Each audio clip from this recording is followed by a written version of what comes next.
Oiro le Yesu bon come. La fide pepe kole yo le poma. Lese no vio kagula do bon come. Bio be ma wasini na ipakudo la fide pepe kole.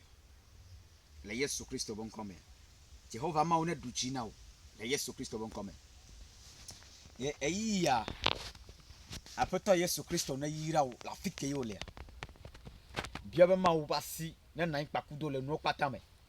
Ye eya na nye jiru ba yi na ko le poma.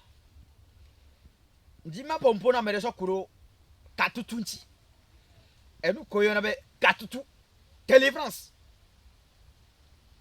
ke wo be bea ma o fi gbogboro le pefu le nanome le pefu le ndeke mo dogo le san o be yo to le mea o gwa le pefu le mea enu ne ke nti o dogbera so kuro na o san ka ke bea e gba nyana so san enu ne ke tie o dasire ti o kake gbe ya enu ajo wale sigbe enu aba zo ame tora me ni ala ame wo le mo nene nu kenana le kebenu yawo ame ke dasire ti o ala ame ke dogbera kudo e ji am simule e ji unsemule ya alo ame e ma umule san ma we mule wa eyi ame ade ye Yesu avavo jo fo ya la ma unya o le fo la me fo bo mpe ma wasi na duchi na ye ne de nu chono patara le susu na sende gome ne na onu nya gbogbometo na se gbogbomo gome na se gotanu gome le Yesu Kristo mo come o yira la fi kolia mi akpo ma unya le Matthieu ba gbale ta amerive beaucoup blane voton choi o yira le Yesu mo come. Matthieu 12, verset 43. Alléluia. Lorsque l'esprit impur est sorti d'un homme, il va par des lieux arides, cherchant du repos, et il n'en trouve point. Alors il dit, je retournerai dans ma maison où je suis sorti.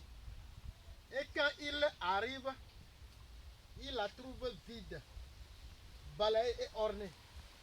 Il s'en va et il prend avec lui 7 autres esprits, plus méchants que lui. Il entre dans la maison, s'y établissent. Et la dernière condition de cet homme est pire que la première. Il en sera de même pour cette génération méchante. Alléluia. Amen. Oyira ole subo come. Amen. La fi kolo walero toma. Mune pompo na mere so kuro katutunchi. Do egbe ya. Akpobe le gbedo hore me ya. Wo kele senko fi atamunyo assemblée dojo ina Pentecôte. Nyamunya imunya church ko ina. Yesu la gbe yo alo Yesu ressuscité. Oyira ole subo come. Do gbena me sia me kele senkonya onya afiko le fifiche ya ele no bola do de sinde gapofo ya kela opena olafo le ndeme ole sene komya ke olafo ma to no be katutu egbede pemule egbede pemule egbede pemule kela opena bogbon fo ke o va le mo le gbla gbewa ola se yo ola tokole me o never ola se ni kamele bula ekpere pe mu le yo la so dare ho be tame ekpere pe mu la so dare to pe o ola so sire hu me egbe ya peuple pokpo vale hiya me wo be ola do taxi de o le Togo le Benin le Ghana l'Afrique le Africa nu to me ya ola po be tasima no so egbo so sire rajo me o be rajo ngala o to nyiro alléluia. Apoto Yesu no yirawo America ngbataka o America ko hia e bela nomewa enye Yesu Kristo ole se nika belegula le kabenu ya amesubo so ku dareti so mau ke wo dipo ku da nyigba amekele na nyekpa ku do me asubo amekenyi Yesu Kristo wa ele na nyekku do me da eya Ola tesen. Vous a pogbo ni rebena Mbava soma ube dope sona le kebenu yaw. Ole se no vie benko. Mba so ma ube dope so daro dope ekpe. Aso ma ube dope so bana kpe. Jiba yanye ma usubola. Mle bozo ko katutu nchina mere. Katutu.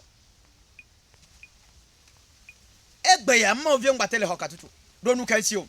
Do egbe ya miama ovio misite le nu gbogbo de me ye mi so ma obe nya so le plevi ye egbe ya no tu kami wa tro tu kami tu kami mjila pompona me de so kuro katutuji nu kenyi katutu ye nkentie problem amule jo onya ele globe na re nenyi me va mo bo nya gbogbo de la mere me ne tuo evertina tepe le tepe vo mu kona ti fa fa ye plebe le disalfnoa etro glona be ya trova hweme ye va poda be na de nu kele cho de ga hweme le do ne trova e va ko na ba hweme le ko enu ko la hweme aka biblia le blo be na de etro cho na yina vetina gbogbo sese o te pa mandre munyi ko sokudo munyi ko le sigbeyento munyi ko le sigbeyento e ko ne kokoso wi a e yo ne do nu sese wi a yo va no na me ame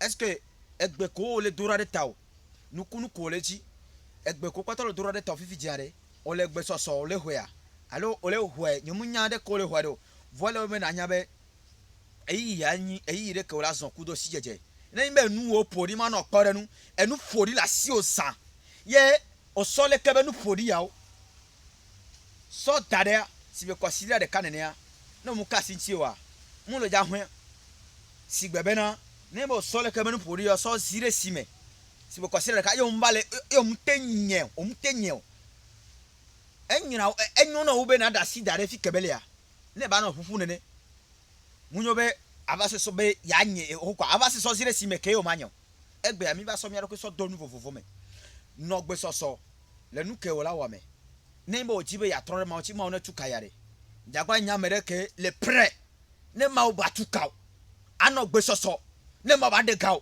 ano gbe so ne ma ba du jina o apeto yesu no iraw mjobe la fikolia nde gbe ke yo hia fifi tia ma wo ne so now le yesu kristo bon come mle fiele pompo now be afike yo le do toma nu sia nu kanya gbale si o fifi laya yehowa ma wo ne dedale si o le yesu bon come nu sia nu kanyi problem now yo me chakata na tinu ha me apeto ne dera e tolele de pepe que soit pas na fifi la ma oba sine yotonao na yotonao